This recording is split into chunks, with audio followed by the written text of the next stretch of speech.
नमस्ते, नमस्कार, आदाब, अर्ज़ है, सत श्री अकाल। आपका हमारे इस बगैर सास बगैर बहू के चैनल में स्वागत है। इन छोटी सरल कहानियों की लेखिका हैं कुमकुम सिंह, जिनकी मैं बेटी हूँ शिखिता सिंह। लेखिका ने इन सभी पात्रों से कभी न कभी ज़िंदगी में कहीं न कहीं मुलाकात की और उन्हें अपनी कहानियों में उड़ेल दिया, और ये सभी किसी न किसी रूप में सच्ची कहानियों पर आधारित हैं। आज की कहानी का नाम है जो कुछ हुआ। चुनिया, आज सारे इंडोर प्लांट्स की पत्तियों को गीले कपड़े से पोंछो। पत्तियों पर हल्की सी धूल आ गई है, इसके कारण चमक थोड़ी कम हो गई है। मिसेस लूनावाला ने कमरे में झाड़ू लगाती हुई अपनी काम वाली चुनिया से कहा। जी मैम साहब, आज्ञाकारी चुनिया का जवाब। उसके बाद जरा मेरे पैरों में गर्म तेल की मालिश कर, कल रात से बहुत दर्द हो रहा है। मिसेस लूनावाला हल्का सा करहा के बोली। जी मैम साहब, मालिश भी करती हूँ, थोड़ी सिकाई भी कर देती हूँ, आपको आराम आ जाएगा। चुनिया ने मालकिन के प्रति प्यार दिखाया। और हाँ, आज शाम को मेहंदी भिगो देना, कल मेरे बालों में लगा देना। याद है ना, परसों मेरी किट्टी पार्टी है। और मेरे कपड़े धोबी से प्रेस करवा के ले आना। लूनावाला ने चुनिया को ये सारे काम भी याद दिलाए।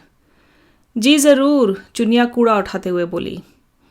ये बात उन दिनों की है जब मिसेस लूनावालों की बंगलों में रहने वाले अभिजात्य वर्ग में तूती बोलती थी। मिसेस लूनावाला का सारे इलाके में ज़बरदस्त नाम था। उनके जैसा दुनियादारी का ज्ञान उस इलाके में किसी को नहीं था। जो भी एक बार उनसे मिल लेता था, उनका कायल हो जाता था। महफिलों की शान थी, पार्टियों की जान थी वो। घर कैसे रखना है, नौकर से कैसे काम लेना है, बॉस को किस तरह खुश रखा जा सकता है, कपड़े कहाँ से सस्ते खरीदे जा सकते हैं, बच्चों के लिए कौन सा टीचर ट्यूशन ठीक पढ़ा सकता है, से लेकर किचन में अगर दूध फट जाए तो उसका क्या किया जा सकता है, सब कुछ उनसे जाना जा सकता था। देश विदेश घूमी इस महिला ने एक नामी कॉलेज से उच्च शिक्षा प्राप्त की थी। शायरी, चुटकुले, मुहावरे और कविता तो उनकी जुबान से फूल जैसे झरते थे। ऐसा मनमोहक व्यक्तित्व, सर्वगुणों की खान मिसेस लूनावाला अपने आप में एक पैकेज मानी जाती थी। किसी भी मनुष्य के जीवन में ये बहुत बड़ी उपलब्धि मानी जा सकती है कि उसको जानने वाले लोग उसका लोहा माने और उसकी इज्जत करें। उनकी इस जोरदार छवि का कहीं ना कहीं काफ़ी कुछ श्रेय चुनिया को भी जाता था। चुनिया ने उनकी सारी गृहस्थी संभाल रखी थी। खाना बनाना, पूरे घर की देखरेख, उनके कुत्तों की देखभाल, कौन सी चीज़ कहाँ रखी है, ये चुनिया को ज़्यादा पता रहता था। उस पर सारा घर छोड़कर मिसेस लूनावाला कभी भी कहीं भी निकल सकती थी।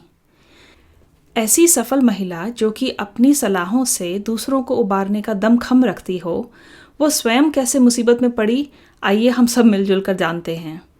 असल में हुआ ये कि मिसेस लूनावाला चुनिया से कस के काम लेती थीं। उनको घर साफ रखने का बहुत शौक था, या ये कह सकते हैं कि एकदम एक मीनिया सा था।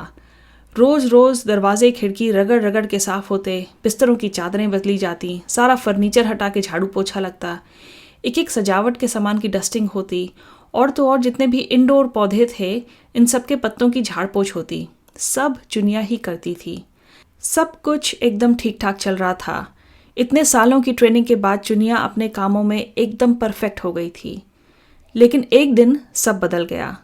सब दिन होत ना एक समान।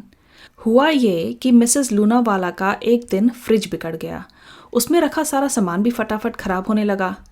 प्रैक्टिकल मिसेस लूनावाला ने फ्रिज में रखी सब्जियों का तो सूप बना डाला, मक्खन का केक बना दिया, दूध फाड़ कर पनीर बना दी। फ्रिज में चिकन भी रखा था जो उनको ज़रा देर से दिखा। शक सा हुआ कि ख़राब हो गया है, पर फेंकने की बजाय उन्होंने चुनिया को दे दिया। देने के समय ये सोचा, ये लोग गरीब लोग हैं, खुश और एहसानमंद हो जाएंगे। चुनिया भी खुशी खुशी घर गई, सब में सबको खिलाया, और तो और अपनी पक्की दोस्त रोशनी को भी खिलाया। शाम तक चुनिया का पूरा परिवार और रोशनी बेहद बीमार पड़ गए। रात तक ये हालत हो गई कि गंभीर अवस्था में सबको अस्पताल जाना पड़ा। सबको ज़बरदस्त फूड पॉइजनिंग हो गई। पूरा 1 महीना हो गया। बीमार चुनिया काम पर आ ही नहीं रही थी।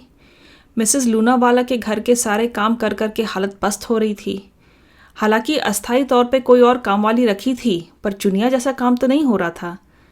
चुनिया तो आंख के एक इशारे से सब काम सही से कर देती थी। अतः चुनिया की बेसब्री से वापस आने का इंतजार हो रहा था। एक दिन बेल बजी। दरवाजे पे चुनिया खड़ी थी। अरे वाह चुनिया, तुम ठीक होकर आ गई। मिसेस लूनावाला का मन हुआ कि दौड़ के चुनिया को गले लगा लें और खुशी से उसका माथा ही चूम लें। जी मैं ठीक होकर आ गई और अपना हिसाब करने आई हूँ। मैं अब काम पे नहीं आऊँगी, मैंने आपका काम छोड़ दिया है। चुनिया ने तो बम फोड़ दिया। क्यों? अगर तुमको लगता है कि मैं पगार कम देती हूँ तो मैं पगार बढ़ाने को राजी हूँ। मिसेस लूनावाला किसी भी कीमत पर चुनिया को नहीं गंवाना चाहती थी। जी मैंने होटल ऋतुराज में सफाई कर्मचारी की नौकरी कर ली है।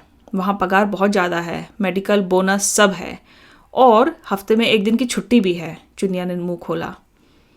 होटल ऋतुराज? अरे वो तो बहुत बड़ा होटल है, और तुमको वहाँ नौकरी कैसे मिल गई? लूनावाला ने आश्चर्य किया। उसके लिए तो मैं आपकी बहुत शुक्रगुजार हूँ, क्योंकि आप ही ने कमरों के अच्छी से सफाई, डस्टिंग और बेड बनाना सिखा दिया था। तो उन लोगों को मेरे काम करने का ढंग बहुत पसंद आया और नौकरी दे दी। और वहाँ मुझे साड़ी की जगह स्कर्ट ब्लाउज पहनना होगा और ऊंचा जूड़ा बनाना होगा। मेरा घरवाला कह रहा था कि मैं ऐसी ड्रेस में बहुत स्मार्ट लगती हूँ। चुनिया कुछ मुस्कुराकर बोली। चुनिया, उस दिन मुझसे बहुत गलती हो गई थी। मुझे वो बासी चिकन तुमको नहीं देना था। बाद में साहब ने मुझे डांटा भी कि तुम लोग भी तो आखिर इंसान हो और गलत खाने तुम्हें भी नुकसान कर सकते हैं। मिसेस लूनावाला द्रवित हो चली। नहीं मेम साहब, जो कुछ हुआ अच्छे के लिए हुआ। हम सबकी तबीयत इतनी ख़राब हो गई थी, तभी मैंने आपका काम छोड़ने का मन बना लिया था कि पहली बार हम लोगों को इतना सारा चिकन उसी दिन मिला जब आपका फ्रिज ख़राब हुआ। मैंने तो शुरू में ही नौकरी ढूंढ ली थी। अगर उस दिन बासी चिकन ना खाया होता तो मैं आपके यहाँ सारी उम्र नौकरी करती रहती। चुनिया ने ये पहली बार बोल के जतला ही दिया कि वो यहाँ खुश ना थी। चुनिया के जाने के बाद मिसेस लूनावाला सन्नसी बैठी रहीं। तभी फ़ोन की घंटी बजी। हेलो मैडम, हम आपका नया फ्रिज भेज रहे हैं, आप घर पे हैं ना? शोरूम से फ़ोन आया था। हाँ मैं घर पे ही हूँ, और कहाँ जाऊँगी। आप मेरा नया फ्रिज भेजिए, कह के मिसेस लूनावाला निढाल सी होकर अपने सोफे पे बैठ गईं। मतलबी दुनिया में लोग अफसोस से कहते हैं कोई किसी का नहीं, लेकिन कोई ये नहीं सोचता कि हम किसके हुए। कैसी लगी आज की कहानी? अगर अच्छी लगी तो कमेंट दीजिए, सब्सक्राइब कीजिए, लाइक कीजिए और अगली बार फिर मिलते हैं। तब तक अपना खूब ध्यान रखिए।